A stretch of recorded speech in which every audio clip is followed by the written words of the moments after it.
Chase, so tomorrow we've got Fat Tuesday, and so what are things going to be looking like for Mardi Gras this year? Pretty cooperative here. I don't know about New Orleans. I think they're dealing with some cooler temperatures, but get a good look at this sunset right now. We watch it go down. Looks pretty great, and then right behind it, once that beautiful sunset goes down, you get a good shot of Jupiter right there as it follows right behind it. And believe it or not, we're pretty close to that solar eclipse dealing with us around April 8th. So we're seeing some pretty cooperative conditions right now for Mardi Gras, and then we're seeing some great conditions for Valentine's Day, really pushing up with some better weather as we make our way closer and closer to that solar eclipse. Now we're looking at the temperature change over the last 24 hours. Right around this time, and that's when we saw those temperatures really drop from those 50s down into those 40s. And believe it or not, we're going to go down about another 10 degrees before tomorrow we make a good 40-degree run into those 70s, and it's only going to get warmer from there. But we do have a good opportunity to see some return of that moisture by about Valentine's Day, believe it or not. 40 degrees here in San Angelo. Everybody else joining us in a combination of 40s and 30s, and we're looking at that cool down across the entire Concho Valley right now. And we're only about a couple degrees apart, maybe 6 or so.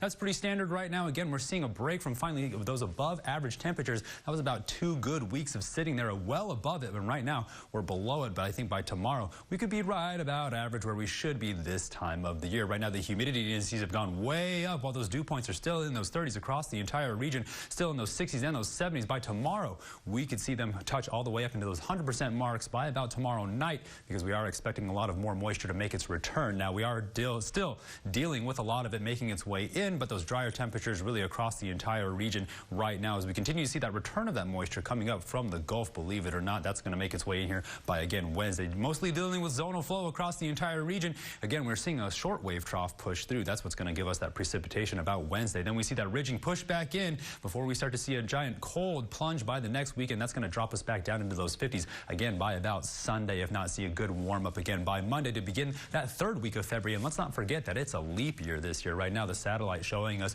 where that high pressure really is keeping things calm. Again, you don't really see a whole lot of this white hanging out around now. That's because a lot of that snow was melted, but we are seeing it really hang out near Montana, believe it or not. Now we look at the future cast, and we're just going to continue to deal with these pleasant temperatures and these clear skies for the next couple of days, but get a good look right here around the Gulf Coast. You're going to start to see that moisture really push its way back up, and that's because that southerly flow is going to come back with a vengeance, and then we're going to see it really push into the Concho Valley. Light rain shower activity well into Wednesday night, if not Thursday early morning, before things start to push off to the east. So tonight we're going to be dropping down again another 10 degrees, but well below freezing. Maybe if we don't see more strong southerly flow like we're seeing right now, then tomorrow shooting way up there into those 70s. So it's going to be a beautiful day, a lot warmer than today. It definitely was a chilly one out there. And then by Valentine's Day, we're going to see a little bit of moisture, maybe a few clouds still holding strong to those 70s, and that's going to push us well into the weekend while we still hold strong in those 70s. Still seeing a good opportunity for some precipitation. And then as the weekend rolls around, we see that huge drop by Saturday back down into those 50s, and then we see a huge jump back up into those 60s and those 70s. That's that ridging making its way across the Rocky Mountains